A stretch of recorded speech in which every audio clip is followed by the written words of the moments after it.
It is now 4 weeks since the Taliban takeover of Afghanistan. And as the militant group cements control, restricting the rights of women and minorities, the lives of so many millions more Afghans lie in the balance.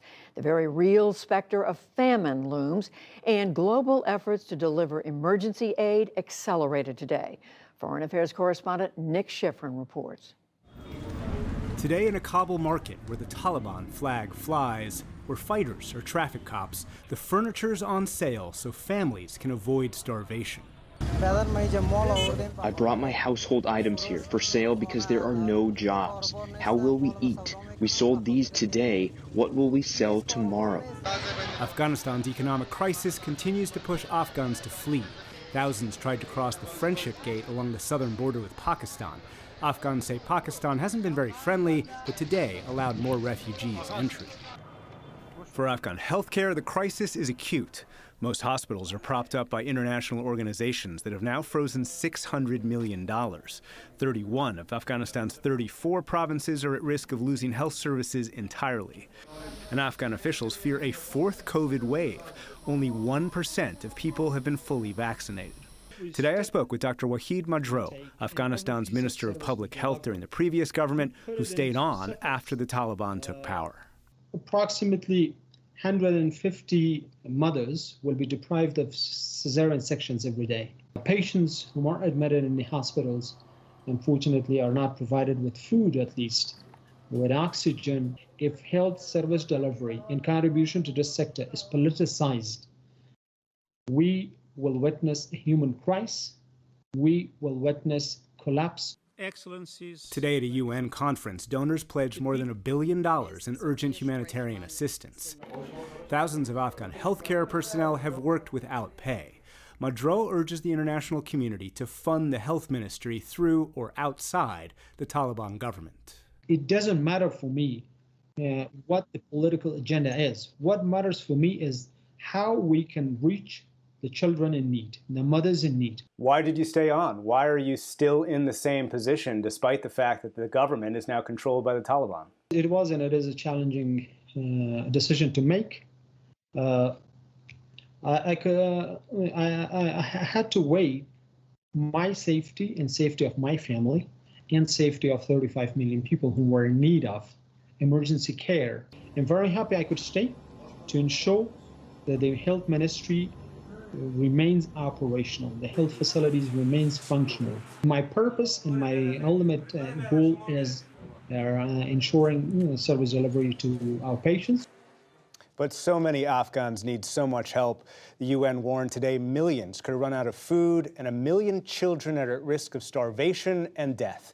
As for Dr. Madro, Judy, he will soon give way to a Taliban-appointed minister who will have to lead a ministry that is still dependent on foreign aid to exist. So much to watch there. Nick, first of all, welcome back from parental leave. Very exciting. Thank you. You're a dad. Thank you very We're much. so happy for you. Let's shift over to Congress, though, what we were reporting on what happened today, and that is the first testimony by a Biden administration official since the U.S. pullout from Afghanistan. Secretary Blinken, how did he defend what the administration's done? One of the main criticisms is the withdrawal itself, of course, because of what happened, that Taliban takeover. The administration has argued that its hands were tied by the U.S. Taliban agreement signed during the Trump administration. But Republican Steve Chabot today pointed out what many have pointed out, that the Biden administration actually rejected other Trump policies. This was the one Trump policy that he had to follow. Do you understand why this is pretty hard to fathom for a lot of people? The agreement reached by the previous administration required all U.S. forces to be out of Afghanistan by May 1st. In return, the Taliban stopped attacking our forces, our partners, and it didn't commence an onslaught of the Afghanistan cities. Had the president not followed through on the commitments that his predecessor made, those attacks would have resumed. We would have re-upped the war in Afghanistan after 20 years for another 5, 10, or 20 years. We would have had to send more forces back in. But that black or white answer doesn't acknowledge that the military was willing to stay in Afghanistan for a longer time with a small number of troops. And it also doesn't acknowledge the administration could have argued the Taliban weren't pledging their part of the agreement, so the U.S. could have decided not to follow through on its agreement to withdraw. Elsewhere, Judy, it got much more heated. Republicans accused Secretary Blinken of passing the buck to the Trump administration and demanded he resign. He refused.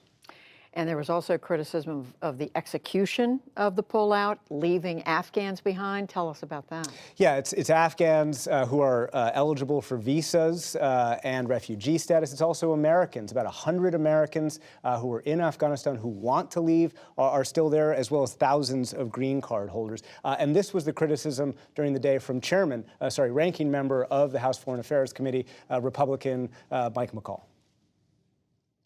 To make matters worse, we abandoned Americans behind enemy lines. We left behind the interpreters who you, Mr. Secretary, and the President both promised to protect. I can summarize this in one word: betrayal. Our standing on the world stage has been greatly diminished. Our enemies no longer fear us, and our allies no longer trust us. Secretary Blinken vowed to take out all of the Americans from Afghanistan, and once again blamed the Trump administration for, quote, stalling the visa program. But lawmakers from both parties, Judy, as you know, over the last few weeks have accused the Biden administration of not evacuating early enough. A lot of talk about that. What is known, Nick, at this point about what the Biden administration plans are diplomatically in terms of dealing with this new Taliban government and also the humanitarian crisis that we've been reporting on? Yeah, this is the dilemma. The U.S. needs to work with the Taliban to get those Americans, to get those Afghan allies out, and to confront the humanitarian crisis, but doing so without supporting or propping up the Taliban government. The administration is considering its future relationship with the Taliban, and Blinken today laid out U.S. demands. We expect the Taliban to ensure freedom of travel, to make good on its commitments on counterterrorism, to uphold the basic rights of the Afghan people, including women, girls, and minorities, to name a broadly representative permanent government.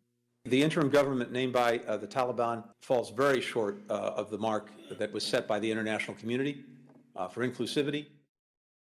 That last line about the interim government is a bit of an understatement. It has as its interior minister Siraj Shadeen Haqqani, who is perhaps singularly responsible for the worst attacks on American forces in Afghanistan over the last 20 years. But the Taliban desperately need money in order to avoid state collapse, in order to confront some of that humanitarian crisis, and that gives the West, that gives the U.S. leverage. That money, though, needs to be delivered quickly. There are millions of Afghans who are undergoing that humanitarian crisis that we talked about, who have nothing to do with these politics, who are simply suffering and could suffer very dramatically in the coming months. Their lives are at stake. Right now, the West and the world needs to figure out how to get humanitarian aid into Afghanistan. Very tough decisions to make about getting that aid in, but under what conditions? Absolutely.